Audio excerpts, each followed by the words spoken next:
18 लोकमत महत्वाची बातमी आपण सुरुवातीला पाहणार आहोत। अंधेरी पूर्व विधानसभा पोटनिवडणुकीत शिवसेना उद्धव बाळासाहेब ठाकरे पक्षाकडून उमेदवारी मिळालेल्या ऋतुजा लटके यांची उमेदवारी आता चांगली चर्चेत आली आहे। कारण धनुष्यबाण हे चिन्ह गेल्यानंतर आता शिवसेना उद्धव बाळासाहेब ठाकरे पक्षाचा उमेदवार देखील जाण्याची शक्यता आहे।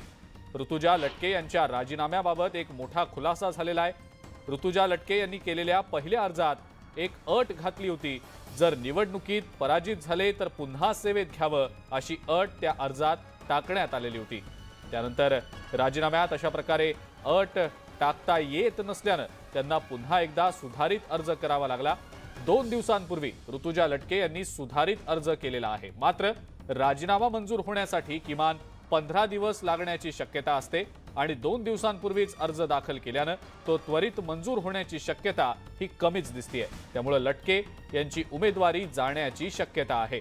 तसंच कंडिशनल राजीनामा मंजूर होऊच शकत नाही हे माहिती असताना सुद्धा त्यांनी असा अर्ज केलाच का, यावरून सुद्धा आता चर्चा रंगलेल्या आहेत। शिवसेना उद्धव बाळासाहेब ठाकरे पक्षाच्या उमेदवार ऋतुजा लटके यांच्या राजीनाम्यावर न्यूज 18 लोकमतने काही प्रश्न उपस्थित केलेत। लटकेंना राजीनामा प्रक्रिया माहिती नव्हती का? राजीनाम्यासाठीचा कालावधी त्यांना माहिती नव्हता का? अटी शर्तींचा राजीनाम्याच्या वेळेला काही उपयोग फारसा होत नाही हे त्यांना माहिती नव्हतं का? 25 वर्ष पालिकेत काम करत असून सुद्धा ही प्रक्रिया त्यांना ठाऊक नव्हती का? ठाकरेंच्या एकाही वकिलाला, कायदे तज्ञाला याबाबतची माहिती नव्हती का? अनेक या संदर्भातले सवाल आहेत जे आता उपस्थित होत आहेत। ऋतुजा लटके यांच्या राजीनाम्याच्या बाबतीत देखील आता अनेक प्रश्न उपस्थित झालेले आहेत। अधिक माहिती या संदर्भातली आपण जाणून घेणार आहोत आणि या संदर्भातल्या प्रतिक्रिया आपण आता सुरुवातीला आधी जाणून घेणार आहोत। आपल्या सोबत सध्या शिवसेनेचे प्रवक्ते किशोर तिवारी आहेत। तिवारी सर, आपलं स्वागत न्यूज 18 लोकमत मध्ये। ऋतुजा लटके यांच्या उमेदवारीच्या बाबतीत आता मोठी चर्चा सुरू आहे। त्यांना उमेदवारीच्या बाबतीत कदाचित त्यांची उमेदवारी धोक्यात येऊ शकते अशी शक्यता व्यक्त केली गेलेली आहे। आपली पहिली प्रतिक्रिया। अजिंक्य, तुझं मी ऐकलं। हां, मी 40 वर्षापासून सार्वजनिक जीवनात आहे। हां, मी असं पाहिलं की 1 तासातही राजीनामे मंजूर झाले आहे। मी एका पोलिसाला उभं केलं होतं, तर निवडणुकीच्या फॉर्म भरण्याच्या 1 तासापूर्वी त्याचा राजीनामा घेतला होता। मागच्या वेळेस भाजपनी एक डेप्युटी कमिशनर रेवणीचा उभा केला होता। तर कोणाला जर म्हणजे घाबरले असतील हे खोका सेना, भाजप खोका सेना सरकार, तर ते काही उपस्थित करतील अडचणी, पण अशा काही अडचणी वगैरे उपस्थित होत नाही। निवडणूक लढण्याचा अधिकार बाधित करण्याचा प्रशासनाला कोणताही अधिकार नाही आणि चर्चा तर होईलच, कारण चर्चा करण्यासाठी तर तुम्ही असतात, तर आम्हाला काही त्याची हे नाही। ऋतुजा लढतील आणि काहींचा निवडणुकीचा हा जो आहे विजय हा सुद्धा निश्चित झाला आहे। आता भाजपला तुम्ही थोडस, म्हणजे भाड्याचा उमेदवार घेतलेल्या भाजपला थोडस तुम्ही दिलासा देण्याचा नाही किशोरजी, बाकीच्या पक्षांच्या बाबतीत आपण बोलूच या, मात्र या तांत्रिक बाबी आहेत। राजीनामा देताना अट घातली गेली होती ऋतुजा लटके यांच्याकडनं, जे कदाचित पालिकेच्या नियमांमध्ये बसत नाहीये।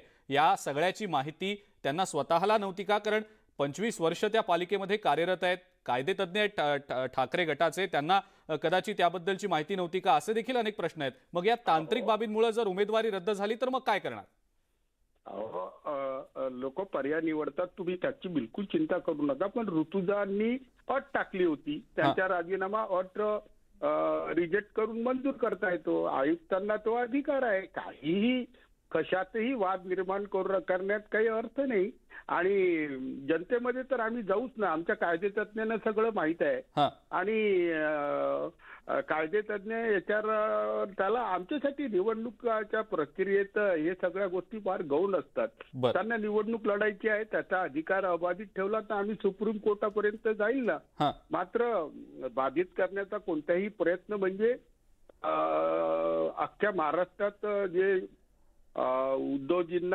उद्धवजींच्या किंवा आमच्या शिवसेनेला त्रास देण्याचा जो भाजपचा प्रयत्न आहे त्याच्यातली एक कडी म्हणून आम्ही विचार करू। मात्र आम्हाला कोणत्याही गोष्टीची काही चिंता नाही। तुम्हीच तर माध्यमांनी एका दिवसात आमची मशाल प्रत्येक महाराष्ट्राच्या अस्मिता असणाऱ्या माणसाच्या हातात देऊन टाकली. हा. आता गुजरात वरून झालेला हल्ला कसा परतून लावायचा याच्यासाठी आम्ही मशाली घेऊन रस्त्यावर उतरवत आहे. ऋतुजा याच मशाली घेऊन रस्त्यावर उतरतील. त्यांच्या उमेदवारी अबाधित राहील. कोणी बाधा आणण्याचा प्रयत्न केला तर आम्ही पाहून घेऊ ना. नाही, पण मग किशोरजी जर असा प्रसंग उद्भवला तर मग पुढे काय, असा देखील प्रश्न उपस्थित केला जाऊ शकतो. मग त्याबद्दलचा प्लॅन बी रेडी आहे का? सगळं रेडी आहे हो. आणि जर तरवर विश्वासच ठेवत नाही आम्ही. बर, मी जेवढं करायचं तेवढं करा.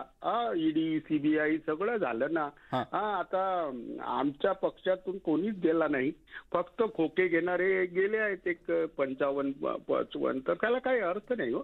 आणि आता चिंता वगैरे सोडली आहे. उद्धवजी रस्त्यावर उतरले आहे, आदित्यजी उतरले आहे. महाराष्ट्र आम्ही एक खांबी सत्तेत येत आहोत. आणि भाजपनी कल्पना ठेवावी की तुम्ही तांत्रिक मुद्द्यावर आम्हाला अडवू शकत नाही. जशी परिस्थिती येईल तसं आडवं करू हे निश्चित झालं आहे अजिंक्य. आणि आपणही सोबत मशाल घेऊन याल अशी मी अपेक्षा ठेवतो. किशोरजी, एक आणखीन प्रश्न विचारतो. वेगळा प्रश्न आहे थोडासा. एक चर्चा सुरू आहे त्याबद्दलचा हा प्रश्न आहे. असं समजतंय सूत्रांकडनं की ऋतुजा लटके यांना बाळासाहेबांची शिवसेना या एकनाथ शिंदेंच्या पक्षात घेण्यासाठी स्वतः मुख्यमंत्री प्रयत्नशील आहेत. आपल्याकडे या संदर्भातली काही माहिती आहे का? आणि तसं जर झालं तर मग काय पुढचं पाऊल असेल? अरे, एकनाथ शिंदे परत यायला तयार आहेत. त्यात ते काय घेतील. आणि भाजपने जर परवानगी दिली असेल ते प्रयत्न करतील. कारण त्यांना कुठं बोलायचं, काय बोलायचं हे सगळे देवेंद्र फडणवीसच डिसाईड करतात. तर एकनाथराव असं काही करणार नाहीत. कारण एकनाथरावांना तेवढी करण्याची ताकदच कुठे आहे. एकनाथरावांचा एकही निर्णय स्वतःचा आहे असं त्यांनी बोलावं. त्याच दिवशी त्यांचा पाय उतार होऊन जाईल. एकनाथराव शिंदे हे स्वतः 14 आमदार घेऊन गेले. नंतर तर सगळे आमदार भाजपनीच घेतले आहेत ना. आणि महाराष्ट्रात अशी अभूतपूर्व परिस्थिती आली आहे की लोकांवरचा विश्वास खतम करायला भारतामध्ये भाजपच कारणीभूत असल्याचं सगळे लोक म्हणतात. सगळी नीतिमत्ता सोडली अजिंक्य. असं कधीच झालं नव्हतं की ज्यांना एक मिनिट बोलतो की ज्यांना आम्ही आमचे आमदार सांभाळायला सांगितले होते त्यांनी आमदार सामान्य सोडून त्या आमदारांना भाजपमध्ये नेऊन बसवलं. याचा बदला तर महाराष्ट्राची जनता घेईल. बर, ठीक आहे. मुद्दा कळला आपला. किशोरजी, धन्यवाद. आपण न्यूज 18 लोकमतशी बोललात, प्रतिक्रिया दिलीत त्याबद्दल. आपल्या प्रतिनिधी सुस्मिता भदाणे देखील आपल्या सोबत आहेत सध्या. सुस्मिता, उद्धव बाळासाहेब ठाकरे शिवसेना यांचं निवडणूक चिन्ह तर गेलं, नाव सुद्धा गेलेलंच होतं, गोठवलं गेलं आहे. आता उमेदवार देखील जातो की काय अशी शक्यता व्यक्त होतीये. कंडिशनल राजीनामा दिला ऋतुजा लटके यांनी, जो अजूनही मंजूर झालेला नाही. पुन्हा एकदा अर्ज केला गेलाय. या सगळ्या प्रक्रियेत आणखी काही दिवस जाण्याची शक्यता व्यक्त होतीये. सुस्मिता, नेमकं यामागचं तथ्य काय, नेमकी परिस्थिती काय? खरं तर शिंदे गटाकडनं ऋतुजा लटके यांना उमेदवारी देण्यासाठी महत्त्वाचे प्रयत्न केले जात होते. आणि त्याच प्रयत्नांचा एक भाग म्हणजे ऋतुजा लटके यांनी राजीनामा दिलेला आहे आपल्या प्रशासकीय सेवेचा. परंतु तो राजीनामा अजूनही मंजूर झालेला नाही.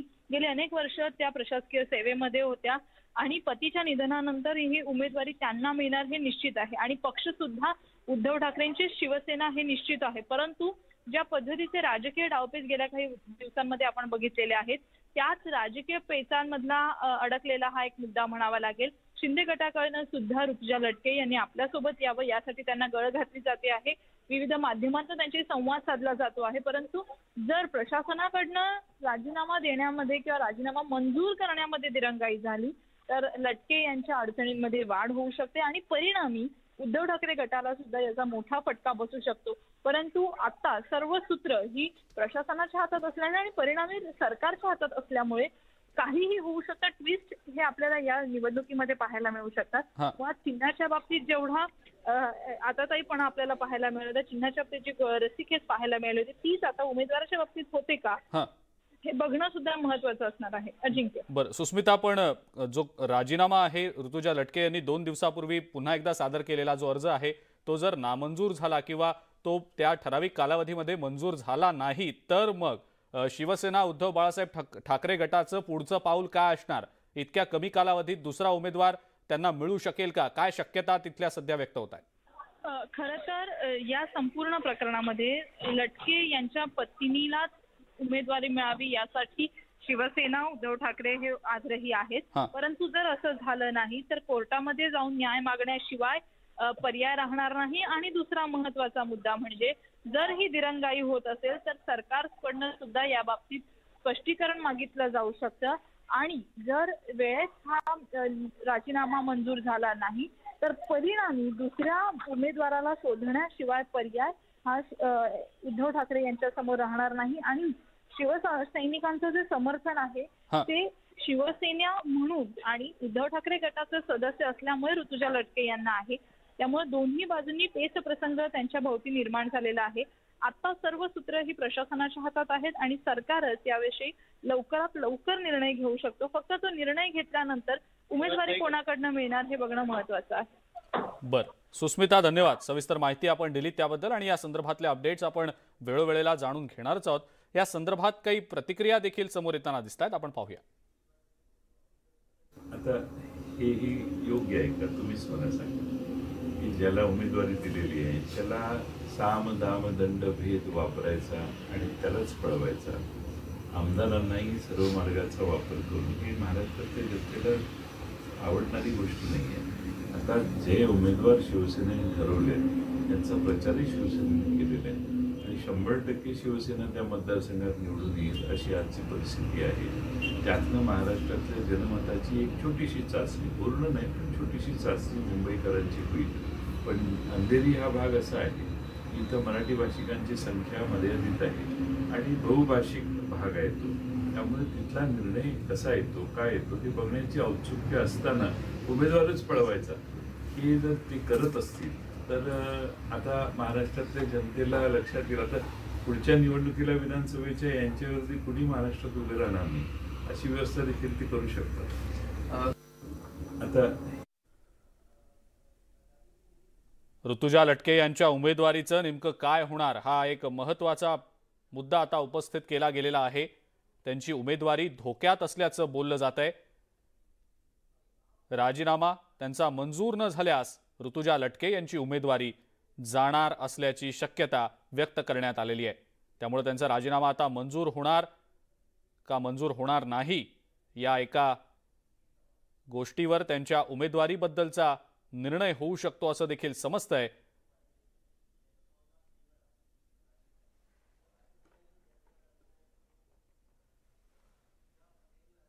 आणि याच दरम्यान एक ब्रेकिंग न्यूज आपल्यापर्यंत येते, ती बघूया. अंधेरी पूर्व विधानसभा पोटनिवडणूक रंगतदार होणार असल्याचंच दिसतंय. कारण उमेदवारांसाठी ठाकरे आणि शिंदे गटात म्हणजेच शिवसेना उद्धव बाळासाहेब ठाकरे आणि दुसरीकडे बाळासाहेबांची शिवसेना या दोन्ही पक्षात, दोन्ही गटात रस्सीखेच सुरू असल्याचं दिसतंय.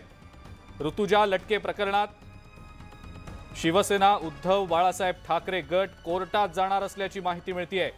ऋतुजा लटके यांचा पालिका कर्मचारी पदाचा राजीनामा मंजूर प्रकरणी आता कोर्टात दाद मागितली जाणार आहे.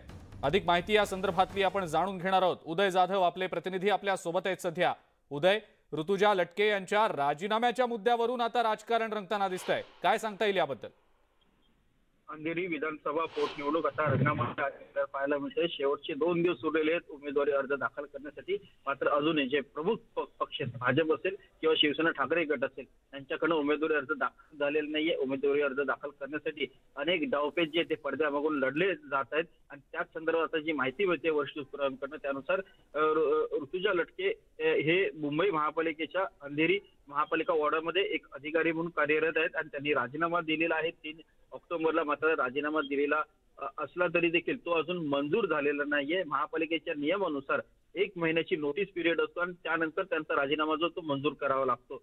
मुंबई महापालिका आयुक्तांना या संदर्भात विशेष अधिकार आहेत. मात्र मुंबई महापालिकेवरती राज्य सरकारचा दबाव असल्यामुळे त्या संदर्भात कुठली कार्यवाही जी केली जात नाहीये आणि त्यासाठी आता ठाकरे गट जे आहे ऋतुजा लटके यांच्या राजीनामा प्रकरणी कोर्टात दाद मागणार असल्याची माहिती मिळते आणि त्याच संदर्भात आता थोड्याच वेळानंतर शिवसेना ठाकरे गटाकडनं एक पत्रकार परिषद देखील घेतली जाणार आहे आणि या कोर्टात दाद मागितल्यानंतर कोर्टाकडनं जो काही निकाल येईल त्यानंतरच उमेदवारांचा अर्ज जो आहे तो दाखल करणार असल्याची माहिती जी आहे ती ठाकरे गटाकडनं सूत्रांकडनं आपल्याला कळते आहे. त्या संदर्भात आता थोड्याच वेळात पत्रकार परिषद होणार आहे. मात्र एकूणच ऋतुजा लटके यांची जी काय उमेदवारी आहे आणि त्याचबरोबर त्यांचं जे राजीनामा प्रकरण आहे ते प्रचंड आता कोर्टात जाण्याचं आपल्याला दिसून येतं आणि त्यामुळे एकूणच अंधेरी विधानसभा पोटनिवडणूक जी आहे त्यामध्ये अधिक रंगत जी आहे ती वाढत चाललेली आपल्याला पाहायला मिळते. बरं उदय, धन्यवाद. सविस्तर माहिती आपण दिलीत त्याबद्दल.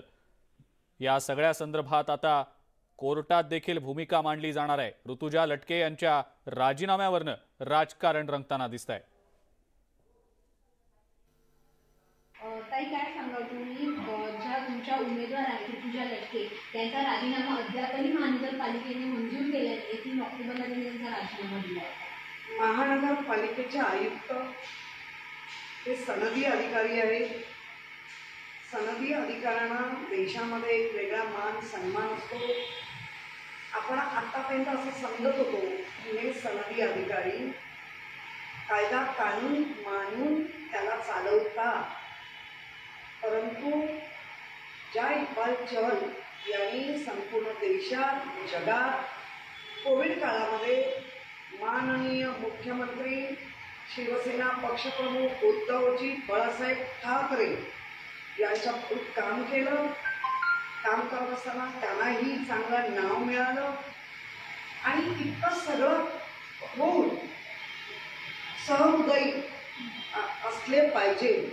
पण आज ते मात्र ट्रिगर पॉईंटवर राहून काम करता आहेत का असा प्रश्न निर्माण झाला. आणि परत ॲडव्होकेट आणि आमचे नेते 3 दिवसापूर्वी त्यांना भेटून आले. खरं म्हणजे अख्ख्या महाराष्ट्राला कळू दे की एका विधवा बाईंनी ठरवलंय की आपल्या पतीचा वारसा, आपल्या पतीचं उर्वरित काम हे पुढे न्यायला पाहिजे. तुम्ही ज्या वारशाचं वारंवार बाळासाहेबांच्या वारशाचं तुम्ही वारंवार विचारांचं वारंवार उदाहरणं देत आहे शिंदे साहेब, तर मग या महिलेला का तिची मुस्कटदाबी करताय? तिला तिच्या पतीचा वारसा, तिला तिच्या पतीचे विचार, तिला तिच्या पतीचं काम पुढे न्यायचंय आणि ते पण उद्धवजी बाळासाहेब ठाकरे. त्या पत्नीला माहिती आहे की मागच्या वेळेला जेव्हा बी फॉर्म दिला तेव्हा पक्षप्रमुखांच्या मान्यतेने. तर आपण पाहिलं की किशोरी पेडणेकर यांनी या संदर्भात नेमकी काय प्रतिक्रिया दिली आहे. ही सगळी अंधेरी पूर्व विधानसभेची जी पोटनिवडणूक आहे ही निवडणूक होण्याआधीच रंगतदार अवस्थेत गेल्याचं आपण पाहतो आहोत. एकीकडे मुख्यमंत्री एकनाथ शिंदे हे सुद्धा बाळासाहेबांची शिवसेना या आपल्या पक्षामध्ये ऋतुजा लटके यांना आणण्यासाठी प्रयत्नशील असल्याची माहिती सूत्रांकडून मिळालेली होती. दुसरीकडे आता त्यांच्या राजीनाम्यावरनं हा जो एक पेच उद्भवलेला आहे या पेचाला कशा पद्धतीने ते सोडवतात हे देखील पाहणं तितकंच महत्त्वाचं राहणार आहे. पुढची बातमी आता आपण बघूया. दिल्ली हायकोर्टातील धनुष्यबाण चिन्ह गोठवल्याच्या विरोधातली जी सुनावणी आहे ती आज होण्याची शक्यता जरा कमीच दिसतेय. त्याबाबतची अनिश्चितता आहे. आजच्या कामकाजात सुनावणीची याचिका समाविष्ट नाहीये आणि त्यामुळे या सुनावणीबाबत अनिश्चितता आहे. निवडणूक आयोगाच्या निर्णयाच्या विरोधात शिवसेना उद्धव बाळासाहेब ठाकरे पक्ष दिल्ली हायकोर्टात गेलाय. धनुष्यबाण चिन्ह आणि शिवसेना नावासाठी दिल्ली हायकोर्टात ठाकरे समर्थकांनी अर्ज दाखल केलाय. निवडणूक आयोगानं आम्हाला आमची बाजू मांडण्याची संधी दिलीच नाही आणि प्रतिज्ञापत्र आणि कागदपत्रांची पडताळणी न करताच धनुष्यबाण चिन्ह आणि शिवसेना हे नाव निवडणूक आयोगानं गोठवलं. त्यामुळे या निर्णयाला तातडीनं स्थगिती द्यावी अशी मागणी शिवसेनेनं आपल्या या याचिकेमध्ये केलेली आहे.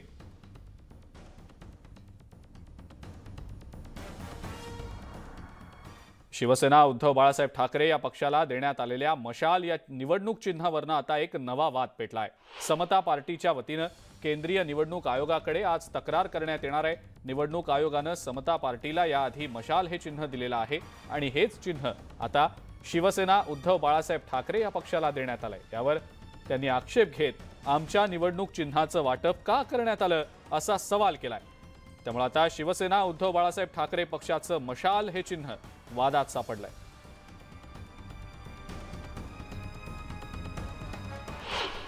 और जैसा कि चुनाव आयोग ने बताया है कि हमारी पार्टी डी रिकॉग्नाइज हो गई है, तो हमारे लिए ये सिंबल ये रिजर्व रखा गया था। तो जब हमारे लिए सिंबल रिजर्व है, मान लीजिए समता पार्टी डी रिकॉग्नाइज हुई है ना, लेकिन हम लोग इलेक्शन लड़ना तो नहीं छोड़े हैं, तो हम लोग अभी कंटिन्यू इलेक्शन लड़ रहे हैं और आने वाले समय में हमारी पार्टी रिकॉग्नाइज भी हो सकती है। तो जब हमारे लिए यह सिंबल रिजर्व है तो आप किसी और पार्टी को कैसे दे सकते हैं? इस पे हमें कड़ी आपत्ति है। हम वापस से चुनाव आयोग के पास गुहार लगाएंगे कि हमें ये सिंबल मिलना चाहिए या नहीं, तो उसको रिजर्व रखा जाए। अगर हमें जरूरत पड़ी तो हम लोग न्यायपालिका में भी जाएंगे। बनावट शपथपत्र तयार केल्याप्रकरणी निर्मल नगर पोलिसात शनिवारी गुन्हा दाखल करण्यात आलेला होता आणि या कारवाईमध्ये तब्बल 4682 प्रतिज्ञापत्र पोलिसांना आढळून आलेली होती।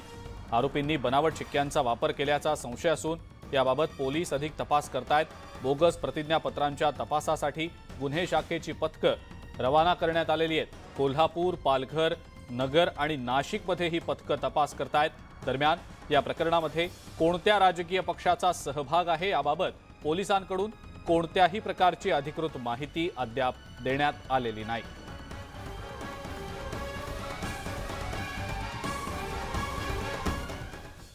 निवडणूक आयोगाकडे दाखल केलेल्या बनावट प्रतिज्ञापत्रांच्या चौकशीसाठी मुंबई क्राईम ब्रांचचं पथक कोल्हापुरात दाखल झालंय आणि याचाच आढावा घेतला आमचे प्रतिनिधी ज्ञानेश्वर साळोखे यांनी।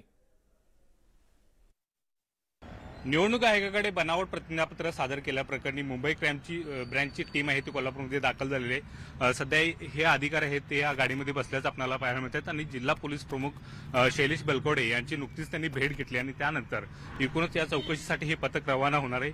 आपण पाहू शकता हे पथक जे आहे या गाडीमध्ये बसलेले आहे आणि अधिकारी आहेत हे एकूणच या ठिकाणी एसपी सरांच्याकडून माहिती घेऊन पुढे जाताना पाहायला मिळतात। 3 अधिकारी या ठिकाणी दिसत आहेत आणि चालक सुद्धा या ठिकाणी आपल्याला दिसून येत आहेत। एकूणच पाहायला गेलं तर या एकूणच प्रकरणाची चौकशी करण्यासाठी अनेक टीम आहे ते महाराष्ट्रभर दाखल झालेले आहेत आणि त्यापैकी मुंबई पोलिसांची टीम ही आपण या ठिकाणी पाहू शकते आणि ही टीम या ठिकाणी कोल्हापूरमध्ये दाखल झाली आणि एकूणच या एकूण प्रकरणाची माहिती आणि सखोल चौकशी करण्याचा प्रयत्न आहे तो या अधिकाऱ्यांचा दिसून येते। पुन्हा एकदा आपण प्रतिक्रिया जाणून घेण्याचा प्रयत्न करू। सर, किती जणांची टीम तुमची आलेली आहे, काय काय चौकशी होणार आहे? आमचे अधिकारी आतमध्ये आहेत, 1-2 मिनिटांमध्ये ते येतील, आल्यानंतर आपल्याशी बोलतील। चौकशीचा या ठिकाणी त्या गोष्टीसाठी हे सगळे टीम आलेले आहेत आणि वरिष्ठ अधिकारी या संदर्भातली माहिती देतील अशा पद्धतीची ही माहिती देताना पाहायला मिळतात। मात्र एकूणच मुंबईचं पथक आहे ते क्राईम ब्रँचचा आता कोल्हापूरमध्ये दाखल झालेले आणि बनावट दस्तऐवजाची किंवा प्रतिज्ञापत्राची चौकशी ते करणार आहेत आणि त्यामुळे आता हे पथक कुठं कुठं जाते हेच पाहणं महत्त्वाचं असणार आहे। व्हिडिओ जर्नलिस्ट संदीप पाटीलसह ज्ञानेश्वर साळोखे, न्यूज 18 लोकमत, कोल्हापूर। शपथपत्रांचं व्हेरिफिकेशन करण्याकरता आमची टीम कोल्हापूर येथे आलेली आहे। आम्ही सध्या ती शपथपत्र व्हेरीफाय करत आहोत आणि सध्याचा हा जो गुन्हा आहे हा तपासावर असल्यामुळे पुढील माहिती ज्याप्रमाणे त्याची डेव्हलपमेंट होईल त्याप्रमाणे देण्यात येईल। कोल्हापूरमध्ये सध्या 1400 ते 1500 शपथपत्र आम्ही व्हेरीफाय करीत आहोत। पुढची एक ब्रेकिंग न्यूज आता आपण बघणार आहोत। शिवसेना उद्धव बाळासाहेब ठाकरे पक्षाच्या नेत्यांची काही दिवसांपूर्वी ठाण्यातल्या गडकरी रंगायतनमध्ये महाप्रबोधन यात्रा पार पडली आणि या महाप्रबोधन यात्रेत प्रक्षोभक भाषण केल्याप्रकरणी शिवसेना उद्धव बाळासाहेब ठाकरे पक्षाचे खासदार विनायक राऊत, नेते भास्कर जाधव आणि सुषमा अंधारे यांच्यासह 7 जणांना चौकशीसाठी नोटीस बजावण्यात आलेली आहे। बाळासाहेबांची शिवसेना पक्षाचे नौपाडा इथले उपविभाग प्रमुख दत्ताराम गवस यांनी दिलेल्या तक्रारीच्या आधारे हा गुन्हा दाखल करण्यात आलाय। ठाण्यातल्या गडकरी रंगायतन इथं ठाकरे गटातर्फे रविवारी महाप्रबोधन यात्रेचं आयोजन करण्यात आलेलं होतं आणि यावेळेला झालेल्या भाषणामध्ये मुख्यमंत्री एकनाथ शिंदे यांच्या विरोधात आक्षेपार्ह वक्तव्य आणि त्यांची नक्कल करण्यात आल्याचं तक्रारीमध्ये म्हटलं गेलंय। या वक्तव्यांमुळे असंतोष निर्माण होईल असं देखील नमूद करण्यात आलंय।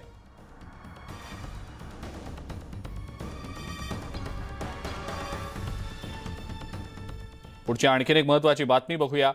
मुंबईतील खासगी कबड्डी सामन्यांमधल्या कॉमेंट्रीवरून समालोचनावरून आता वाद निर्माण झालाय। सामन्यांमधलं समालोचन हे मराठीत व्हावं अशी मागणी महाराष्ट्र नवनिर्माण सेनेनं केलेली होती। मराठीतून समालोचन न केल्यास आंदोलन करू असा इशारा मनसेचे नेते अमेय खोपकर यांनी दिलेला होता।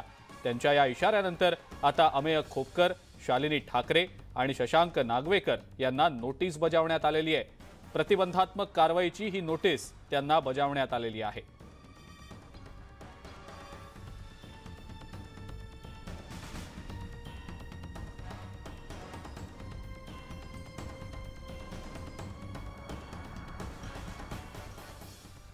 वेळ झाली एका ब्रेकची। बघत रहा न्यूज 18 लोकमत।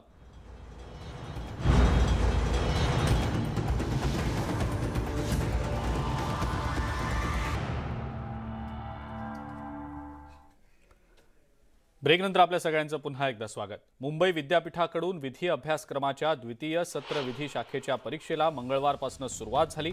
मात्र कॉन्स्टिट्यूशन लॉ विषयाच्या पहिल्याच पेपरला विद्यापीठानं घातलेल्या गोंधळाचा फटका विद्यार्थ्यांना बसलाय। विद्यापीठानं महाविद्यालयांना गेल्या वर्षीची प्रश्नपत्रिकाच पाठवल्यानं परीक्षा तब्बल तासभर उशिरानं सुरू करण्याची वेळ महाविद्यालयांवर आलेली आहे। परीक्षा सुरू झाल्यानंतर देण्यात आलेला पेपर हा गेल्या वर्षीचा असल्याचंच लक्षात आलं। ही बाब महाविद्यालयांनी तातडीनं विद्यापीठाच्या परीक्षा विभागाला कळवली। त्यानंतर विद्यापीठानं परीक्षा 1 तासासाठी पुढे ढकलण्याच्या सूचना महाविद्यालयांना दिलेल्या आहेत। परीक्षा 1 तास पुढे ढकलल्या गेल्यानं विद्यार्थी तणावाखाली होते।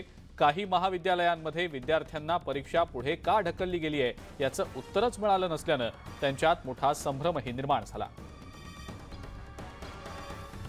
या गोंधळामुळे परीक्षेला तब्बल तासभर उशीर झाला।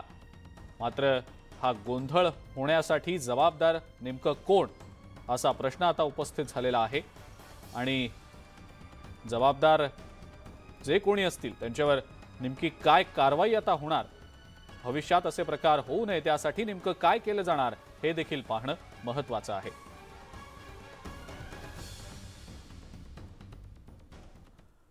पुढची बातमी औरंगाबादमधली आहे। औरंगाबाद जिल्ह्यातल्या गंगापूर आणि खुलताबाद तालुक्याच्या जिल्हा परिषद शिक्षकांच्या पगारातून घर भाडे कपात करण्यात आलेली आहे। त्यामुळे शिक्षक संघटना आता संतापलेल्या आहेत। गंगापूरचे आमदार प्रशांत बंब यांनी शिक्षक गावात राहत नाहीत मात्र पगार घेतात असा आरोप करत पगार कपातीची मागणी केली आहे। शिक्षकांनी या मागणीच्या विरोधात आंदोलनं सुद्धा केली आहेत। मात्र जिल्हा परिषद प्रशासनानं 2 तालुक्यातल्या 1,500 शिक्षकांच्या घर भाडे भत्ता कपातीला या महिन्यापासून सुरुवात केली आहे। त्यामुळे आता या कपातीवर शिक्षक संघटना नेमकी काय भूमिका घेतात हे देखील पाहावं लागेल। ऐन सणासुदीच्या काळात घर भाडे कपात होणं शिक्षकांना अन्यायकारक वाटतंय। राज्यात कुठेही कपात नसताना आमदार प्रशांत बंब यांच्याच मतदारसंघात ही कारवाई का असाही सवाल शिक्षक विचारतायत।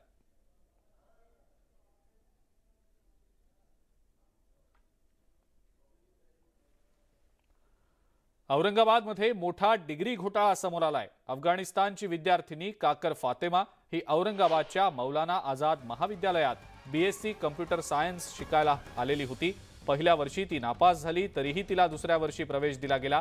दुसऱ्या वर्षी सुद्धा ती नापासच झाली मात्र तरी सुद्धा तिला तिसऱ्या वर्षाला प्रवेश देण्यात आला। विशेष म्हणजे या प्रकरणी विद्यापीठाच्या समितीनं तिचं तिसऱ्या वर्षीचं ऍडमिशन रद्द करण्याचे आदेश मौलाना आझाद महाविद्यालयाला दिलेले होते। मात्र विद्यापीठाच्या आदेशाला न जुमानता काकर फातेमाला तिसऱ्या वर्षीही प्रवेश दिला गेला। एवढंच नाही तर तिनं परीक्षा दिली, ती पासही झाली आणि डिग्री घेऊन ती अफगाणिस्तानला सुद्धा गेली आहे। हा सगळा प्रकार संशयास्पद आहे आणि याबाबत आता कारवाईची मागणी होती है।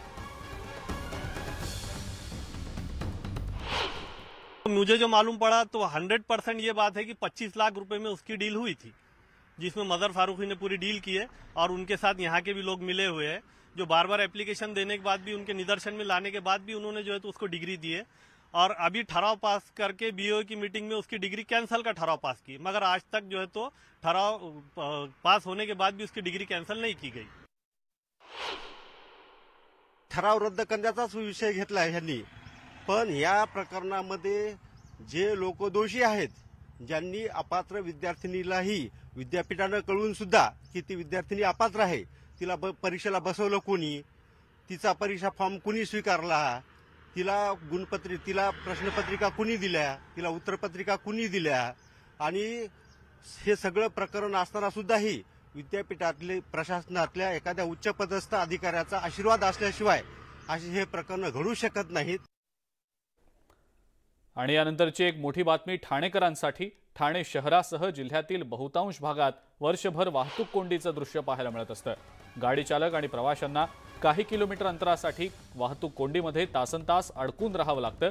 नागरिकांची हीच अडचण ओळखत मुख्यमंत्री एकनाथ शिंदे यांनी MMRDAच्या माध्यमातून ठाण्यातल्या पायाभूत सुविधा प्रकल्पांवर आता भर दिलाय।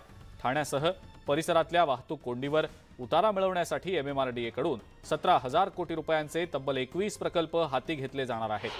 ठाण्यातल्या वाहतूक कोंडीतनं सुटका मिळवण्यासाठी रस्ते, खाडी पूल, उड्डाण पूल आणि बोगद्यांचे विविध प्रकल्प MMRDAनं प्रस्तावित केले।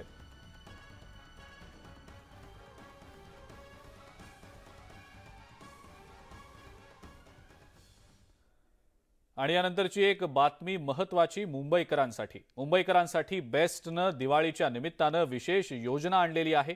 12 ते 31 ऑक्टोबर दरम्यान बेस्ट बसेसमधनं प्रवास करणाऱ्या प्रवाशांना कुठल्याही मार्गावर 9 रुपयात 5 बस फेऱ्यांचा प्रवास करता येणार आहे। यासाठी प्रवाशांना बेस्टच्या चलो ॲप या डिजिटल तिकीट प्रणालीचा वापर करावा लागेल। प्रवाशांना मोबाईलवर हे ॲप आधी डाउनलोड करावं लागेल। त्यानंतर बस पासचा पर्याय त्यातला निवडावा लागेल। त्यात दिवाळी ऑफर पर्याय निवडल्यानंतर प्रवाशांना 9 रुपये भरून हा प्रवास करता येऊ शकेल।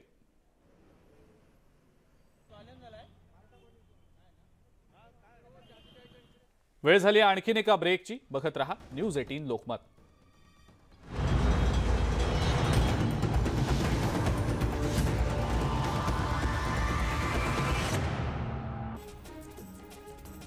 मावळमध्ये मुसळधार पावसानं दुधिवरे खिंडीत रस्ते चाळण झाली। या मार्गावरती मोठमोठे खड्डे पडलेत। इथून जाताना पर्यटकांचे हाल होत आहेत। या खड्ड्यांमुळे 4 ते 5 गाड्यांचा अपघात झाला। सुदैवानं यात जीवितहानी झाली नाही, मात्र वाहनांचं मोठं नुकसान झालंय।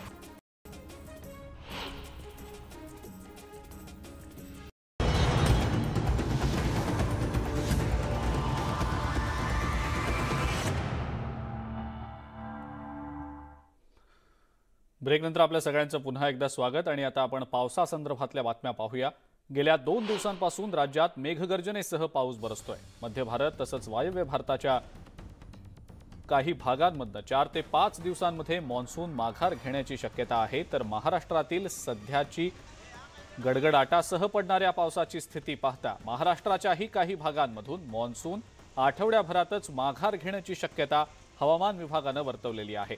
शुक्रवारनंतर मुंबई आणि परिसरात कोरडं वातावरण असू शकेल, मात्र विदर्भात, मराठवाड्यातले काही जिल्हे आणि मध्य महाराष्ट्राच्या काही जिल्ह्यांमध्ये मात्र शनिवारपर्यंत हलक्या ते मध्यम स्वरूपाचा पाऊस असेल। दक्षिण कोकणातही शुक्रवार आणि शनिवारपर्यंत पावसाची शक्यता आहे। त्यामुळे उर्वरित महाराष्ट्रातनं मान्सूननं माघार घ्यायला आणखी काही दिवस लागू शकतील।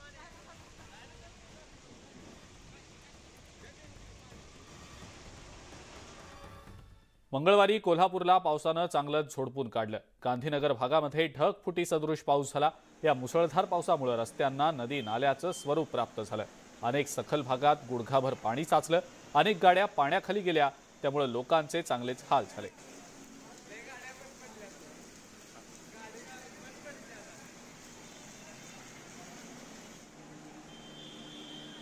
आसाम राज्यामध्ये सुरू असलेल्या जोरदार पावसामुळे ठिकठिकाणी भूस्खलन होण्याच्या घटना वाढलेल्या आहेत। गेरुकामुख परिसरात लोअर सुबानसिनेरी हायड्रो प्रोजेक्टचं काम सुरू आहे आणि या भागात अचानक भूस्खलन झाल्याची घटना कॅमेऱ्यात कैद झाली आहे। सुदैवानं या घटनेमध्ये कोणतीही जीवितहानी झालेली नाही। आसाममध्ये मोठ्या प्रमाणावर दरडी कोसळण्याच्या घटना घडतायत, त्यामुळे स्थानिक प्रशासन आणखी सतर्क झालेलं आहे।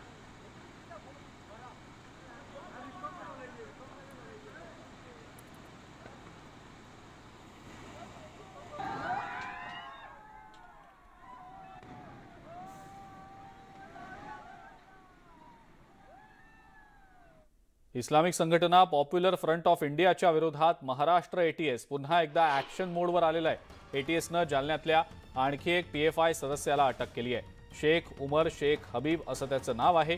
कोर्टानं त्याला 15 ऑक्टोबरपर्यंत पोलीस कोठडी सुनावली आहे। एटीएसनं यापूर्वी जालनामधून अब्दुल हदी नावाच्या PFI सदस्याला अटक केली होती, तर सोमवारी अटक करण्यात आलेला शेख उमर हा अब्दुल हदीच्या संपर्कात असल्याचं तपासामध्ये समोर आलं।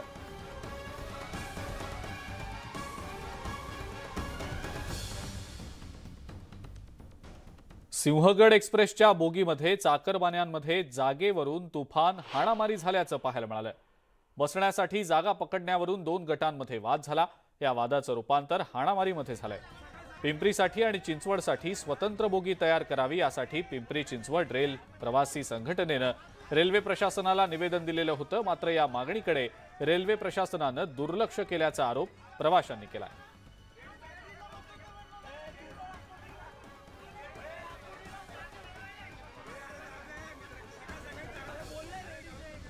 कोल्हापुरातल्या एम्पायर टॉवर परिसरात 2 गटांमध्ये तुंबळ हाणामारी झाल्याचा प्रकार घडला.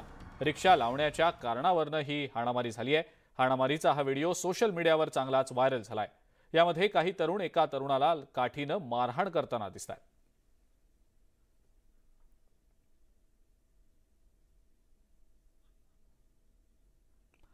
धुळे जिल्ह्यातल्या साक्री तालुक्यातल्या सामोडे गावात रात्री 6 घरफोड्या झाल्याच्या घटना घडलेल्या आहेत. गावातील एका निवृत्त शिक्षकाच्या घरातून तब्बल 20 तोळे सोनं आणि 8,000ची रोकड चोरांनी लंपास केली आहे. गावातील विविध भागात चोरांनी बंद घरांचे दरवाजे तोडून घरांमध्ये प्रवेश केला. मात्र इतर घरांमध्ये चोरांच्या हाती काहीच लागलं नाही. एकाच गावात रात्रीच्या सुमारास झालेल्या या 6 घरफोड्यांच्या घटनांमुळे पिंपळनेर पोलिसांच्या कार्यक्षमतेवर आता प्रश्न उपस्थित करण्यात आलेला आहे. या घरफोडीच्या घटनांमुळे गावात भीतीचं वातावरण आहे आणि तातडीनं याबद्दल कारवाई करण्याची मागणी होतीये.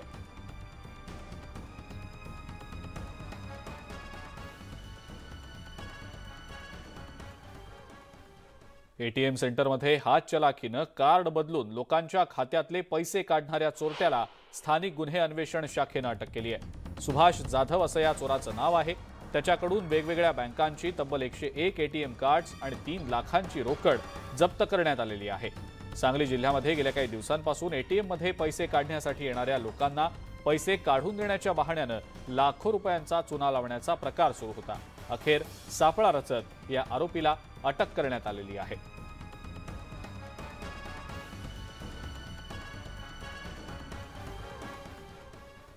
यानंतरची बातमी केरळमधली आहे. केरळमधल्या एर्नाकुलम जिल्ह्यामध्ये 2 महिलांचा नरबळी दिल्याचा धक्कादायक प्रकार उघडकीला आलाय. एका जोडप्यानं झटपट श्रीमंत बनण्याच्या हव्यासापोटी हे 2 खून केलेत. या प्रकरणी पोलिसांनी जादूटोणा आणि नरबळी प्रतिबंधक कायद्याअंतर्गत गुन्हा दाखल केला असून आरोपी जोडप्यासह त्यांच्या एका साथीदारालाही अटक केली आहे. मृत रोझलिन आणि पद्मा या दोन्ही महिला केरळच्या एर्नाकुलम जिल्ह्यातल्या वेगवेगळ्या भागातल्या रहिवाशी होत्या. आरोपी शफी यानंच दोन्ही महिलांचं अपहरण करून त्यांना मारेकरी जोडप्याच्या घरी घेऊन गेला होता. आरोपींनी सुरुवातीला दोघींचे गळे चिरले आणि त्यांच्या मृतदेहाचे तुकडे करत पथनमथिट्टा जिल्ह्यातल्या तिरुवल्ला गावात वेगवेगळ्या ठिकाणी ते पुरले. आरोपींनी विधिवत पद्धतीनं नरबळी दिल्याचंही पोलिसांनी सांगितलंय. वेळ झाली आणखीन एका ब्रेकची. बघत रहा न्यूज 18 लोकमत.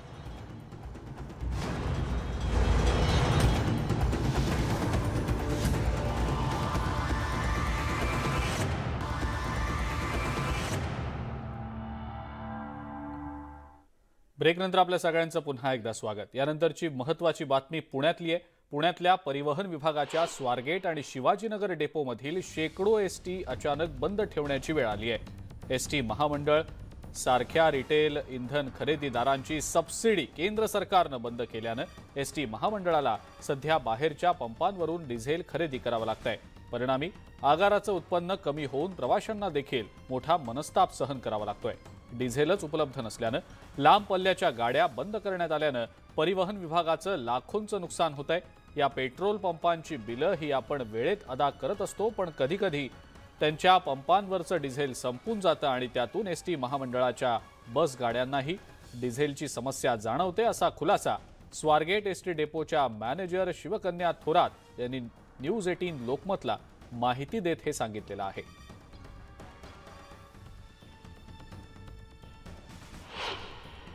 बाहेरून डिझेल घेण्याचं कारण एकच आहे, ठोक बाजारभाव आणि आपल्याला दिलेला बाजारभाव याच्यामध्ये जी तफावत आहे, त्यामुळं मग आपण बाहेरून डिझेल घेतोय सध्या.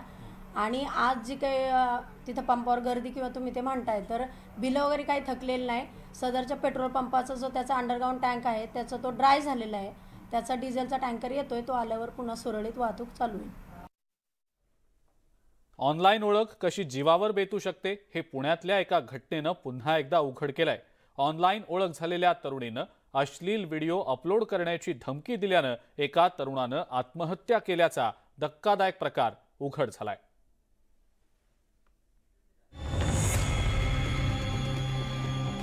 पुण्यातील धनकवडी भागात राहणाऱ्या 25 वर्षाचा अमोल गायकवाडच्या आत्महत्येनं खळबळ माजली आहे. अमोलनं 30 सप्टेंबर रोजी राहत्या घरात गळफास घेऊन आत्महत्या केली होती. त्याच्या आत्महत्येचं कारण ठरलंय सेक्सटॉर्शन. या प्रकरणी एका तरुणीच्या विरोधात आत्महत्येला प्रवृत्त करणं तसंच माहिती तंत्रज्ञान कायद्यान्वये सहकारनगर पोलिसांनी गुन्हा दाखल केलाय. आम्ही आमचं तर काय भाऊच गमावला. आम्ही घरामध्ये तिघच होतो, आई, मी आणि भाऊ.